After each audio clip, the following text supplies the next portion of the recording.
নমস্কার বন্ধুরা, নতুন আরও একটা ভিডিওতে তোমাদেরকে সকলকে জানাই স্বাগত। আশা করি সকলে ভালো আছে, আমরাও ভীষণই ভালো আছি। তো দেখো আমাদের গাছটাতে কত গোলাপ ফুল এসেছে, আর গোলাপ ফুলগুলো এতটাই ওপরে উঠেছে যে হাত দিয়ে পারা যাচ্ছে না। কিন্তু দেখো গাছটা ভারী সুন্দর লাগছে, তাই না? চারিদিকটা একদম গোলাপি ফুলেতে ভরে গেছে।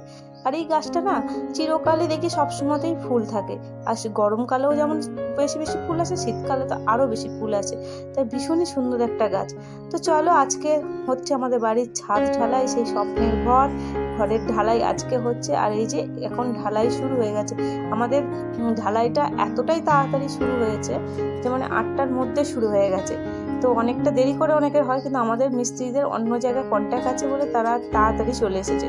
তো দেখো রোদটাও আজকে ভীষণই চড়া উঠেছে, কারণ দুদিন আগেই মেঘলা মেঘলা ওয়েদার ছিল, আজকে কিন্তু ভীষণই রোদ উঠেছে। আর এইদিকে মেজো কাকিমাদের আমাদের উঠোনটাতে এই যে রাঁধুনি দাদা এসেছে, সব রান্না এইদিকেই হচ্ছে, কারণ ওদিকে তো আমাদের জায়গা একদমই ছোট। তো যার কারণে মেজো কাকিমাদের উঠোনেই রান্না হচ্ছে, ওখানেই খাওয়ান দাওয়ান হবে। আর এই যে পুরো দেখো ঘরটা তোমাদের সাথে শেয়ার করতে পারিনি, আস্তে আস্তে তোমাদের সাথে শেয়ার করতে চলবো। আর এই যে পুরোটাই একদম বাঁশ দিয়ে ঘেরা হয়ে গেছে, আর ঢালাই শুরু হয়েছে। তো ভীষণই মজা হচ্ছে, আনন্দ হচ্ছে। আর মিস্ত্রিরা তাদের এক একটা কাজ এক একটা ধরনের ভাবে, মানে প্রসেসিং যেগুলো আছে এক একভাবে করেই যাচ্ছে। তো এই যে ছাদটাতে উঠেছিলাম, কিন্তু মানে এতটাই তার বাঁধা ছিল বলে না, মানে লোহার রড আরে ছিল, তো নেমে পড়েছি। আর এই যে ভাইও তো এসেছে, আর এখন মিস্ত্রিরা তাদের কাজ নিয়েই ব্যস্ত, আর আমরা সেদিকে রান্না নিয়েই ব্যস্ত ছিলাম। তো মোটামুটি অনেকগুলো লোকই খাওয়া দাওয়া হবে। তো আর জানোই বাড়িতে একটা কাজ হয়ে গেলে মানে মেয়েদের কতটা সমস্যা হয় বা কতটা কাজের দায়িত্ব তার মাথার উপর পড়ে যায়। আর বিশেষ করে এক ঘর থেকে আরেক ঘরে যাওয়ার মানে হিড়িকটাই বেশি। একবার আমাদের ঘরে আসছি, একবার মেজো কাকিমাদের ওখানে যাচ্ছি, কারণ ওখানেই সব কিছু হচ্ছে, ধরে ধরে নিয়ে যাওয়া নিয়ে আসা সব কিছুটাই হচ্ছে। তো যার কারণে খুবই মানে ব্যস্ত হয়ে আছি। তাই যতটা পেরেছি তোমাদের সাথে ভিডিওটা আমি শেয়ার করেছি, আর বাকি ভিডিওগুলো আমি তোমাদের সাথে করতে পারিনি, যে খাওয়া দাওয়ার ব্যাপারটা।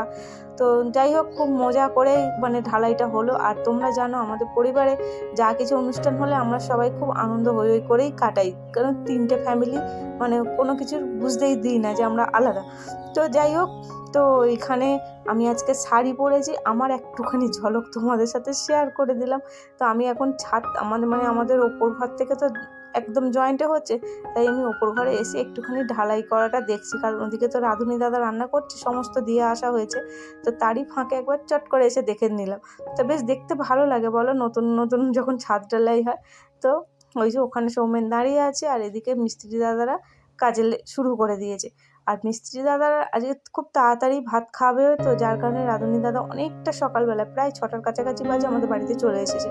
তো এবার ছাদ ঢালাই যখন হয়ে গেল, মাথার উপর ছাদ হলো, এবার আস্তে আস্তে বাকি ঘরের কাজগুলো সময় মতো হবে।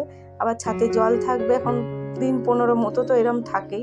তারপর আবার রাজমিস্ত্রির কাজটা আবার নতুন করে শুরু হবে। তো তোমাদের সাথে ঘর বাড়ি কীভাবে করে হচ্ছে, বা কোনটা কোন ঘর কী রান্নাঘর, তো সবটাই তোমাদের সাথে আস্তে আস্তে শেয়ার করব। কারণ এখন তো বাড়িতে কাজ চলছে, সেইভাবে এখন আর ভিডিও শ্যুট করতে পারি না, কারণ মায়ের কাজ নিয়ে ব্যস্ত থাকে।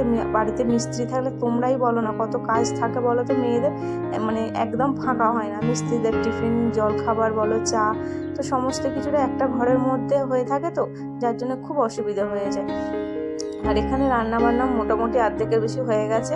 তো এই যে এখন এটা কি মানে মুড়ি খাবার তরকারিটা হচ্ছিল, না না ডাল হচ্ছে এটাতে। তো ডালও অল্প করে রাখা হয়েছে, কারণ অনেক ছোট ছোট বাচ্চারাও আছে, তো যার কারণে সব সুবিধা অনুযায়ী একটু রান্না বান্নাটা হচ্ছে। আর এই দাদা রান্না করতে করতে এত হাসি মজা করছে, তো ভীষণই টেস্টি রান্না করেছিল, খুবই মানে সকলের খুবই পছন্দ হয়েছিল এই দাদার হাতের রান্না। আর এই যে এখন আমরা সবাই মিলে হই হই করছি, ছাদ ঢালাইটাও দেখছি, আর আমাদের রান্না বান্নাটাও কাজটা এগিয়ে যাচ্ছে।